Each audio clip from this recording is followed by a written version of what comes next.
Hello, everyone, and welcome to Cold Reads, episode 28. I am your host, Laura Nicole, and we are going to be reading today Stonebriar Casefiles, chapter 20. It's a shorter episode, but that's okay because it's heading towards the big finale, how this whole thing got started. And with me today is a face we haven't seen in a couple weeks, but that's quite all right. We're happy to have him back. Mr. August Grappin. Hi, everybody. Hey. It's good to be back. Since you haven't been back in a while, why don't you reintroduce yourself and tell people what you do? I am AF Grappin. I am the host, one of the co-hosts, and the producer of the Melting Podcast. I am also the author of Star Signs and the Deadly Studies series of novellas. And I do other things. Yes, like this show. Like this show. Exactly. Yeah, I do voice acting. It's great.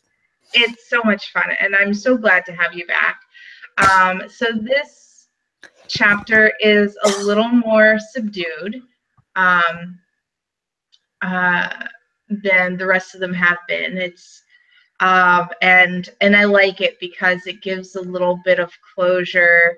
Well, a little bit of closure to Beatrix and Eric and how their relationship is blooming. But I do want to give a quick story so far before we get into it. So let me go ahead and share the script as I always do. Present to everybody. There we go. So the crisis has been averted. The curse of Derir Tri Rune, conformed through ruin, has been averted, and everyone in the Elderwood is safe. The culprits of the curse have been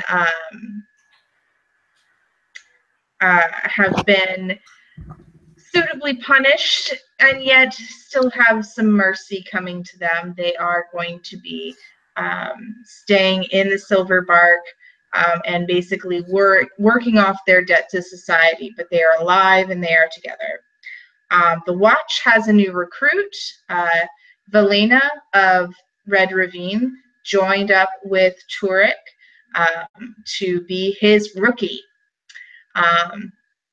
And they didn't say goodbye to Beatrix and Eric as they left through a secret passage in the Troll Market. But that tends to lend itself toward that we would see them again in the future. One of the things that was obtained before leaving the Trolls Market was a speed potion that Eric took and ran all the way back to the human realm, which is usually a day and a half journey. And that is where we left off. And now, without further ado, I bring you Stonebriar Casefiles, Chapter 20. Sooner than expected, I was being poked and jostled. What? My mouth was dry, and sleep was still heavy on my head. What is it? I yawned. We're at my place. Eric's voice was muffled through the corduroy. I grumbled and tucked the handkerchief over my head. He poked me again. Come on, lazy bones. You have court today. I tried to ignore the prodding. I'll make you breakfast. What kind of breakfast? I groaned. The last few days had left me exhausted and sore. There wasn't much that would move me at this point. Cinnamon rolls with orange glaze. I hate you and love you so much. I forced myself out from beneath my warm, insulated bed and made my way out into Eric's apartment. There was very sparse decor, but I attribute that to Eric working long hours like I did. I took it upon myself to go and clean up in the bathroom. It was spotless. The warm water felt good. Do I have time to take a quick shower? These will be ready in 10 minutes. That's plenty of time. I smiled and gently closed the bathroom door. Unlike human-sized shower heads, most sinks only have one setting: drowning. That works well enough for me, since the pressure scraped just about any dirt or grime that I had on me in a short amount of time. I had half a mind to get one of those fancy faucets that had more than one setting, but that would require me to get an apartment, and really, I had no need of that much space. It took me a bit to find a washcloth to dry off with. When I did, it was rougher than oak bark. I made a mental note to inform Eric about the wonders of fabric softener. As I looked down at my body, I noted all of the bruises and discolorations on my skin. Some parts were a dark blue, but older bruises, like the ones on my ribs, were fading to that sickly green color. I refrained from looking at my face in the mirror, for fear that the monster that might be there. Tree oil was definitely in my future. The light steam was enough to take the wrinkles from the travel out of my clothes, which suited me just fine. As I opened the door to the bathroom, the scent of warm cinnamon sugar engulfed me. My wings fluttered in response to my stomach's growl. When I turned the corner to the kitchen, I found Eric just putting the glaze on the buns. "Don't be skippy on the sugar," I warned him. "I'm going to need all the energy I can get today." How many do you want? He asked as he took the spatula to the baking sheet. "Two, please." He quirked an eyebrow at me. "I only do this on special occasions." I glided down to the floor and used a spell that I had only cast a few times on myself. The room got smaller as I got taller. I had to focus on keeping my wings flat against my back so as not to knock anything over. Eric stared at me, slack-jawed. I smiled at him and walked over to him. Leaning in, I could taste the cinnamon on his skin as I kissed his cheek. I didn't know you could do that. It's been a trial and error process. The first few times I forgot to include my clothes in the spell, and that was tricky.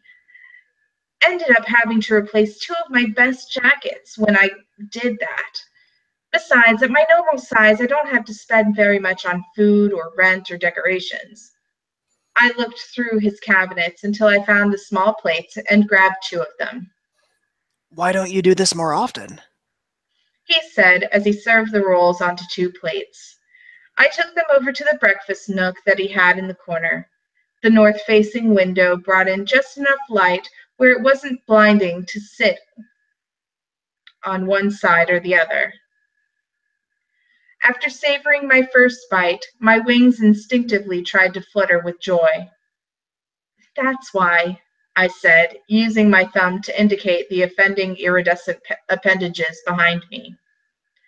"They get in the way." We paid homage to the food in front of us. The hums of pleasure made a delightful harmony. I wished that we could stay in his apartment all day. It was nice to just sit like this as a pair of friends, well, better than friends, and just enjoy each other's company. But the clock on the wall kept up its incessant ticking. Soon enough, I would have to show up in court. And that's chapter 20. It's cute, it's short, it's sweet, it's everything I wanted. There's cinnamon rolls. Orange glazed cinnamon rolls are my favorite thing in the whole world. Oh, man. Next to chocolate. Those are deadly. Aren't they? Because you can eat a whole pack by yourself. Yeah. So, yeah, what'd you think of that? Are you asking the audience or me? Because I don't think the audience can speak to us. Well, I mean, they could if they were watching, but they're not. It's absolutely adorable. I unfortunately have not been keeping up on the show as much as I should be.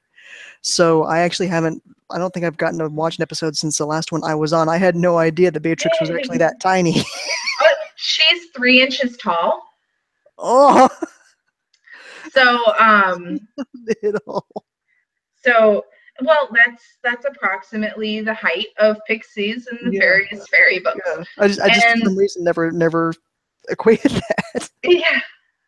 And so, in various chapters, I've made mention of people shrinking down to her size and how she has to shrink or enlarge various things to make them manageable for other creatures.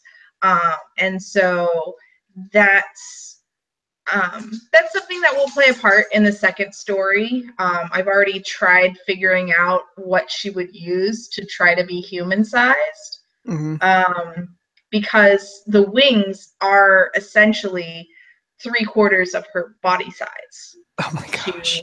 And the reason being is that scientifically, that is the size you would need in order for a person to be able to fly. Yeah, they'd be massive. They would have to be massive.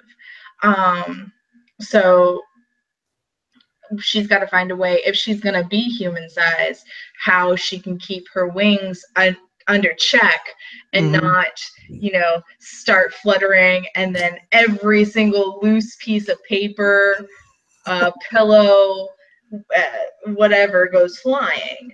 So, first world problems. Fairy world problems. Fey world problems. So yeah. And people have shrunk down to her size before, but she's never gotten large. And so I wanted to make sure that I addressed why she doesn't do it very often. Makes sense. Yeah. Cool. So I want to give you the opportunity to tell people where they can find your stuff online.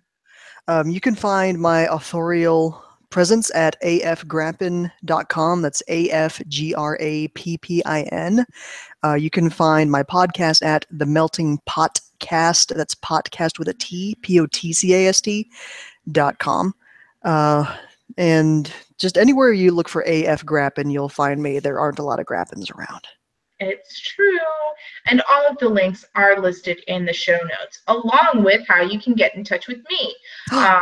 Resonant Moon Audiobook Solutions is the group that presents this show.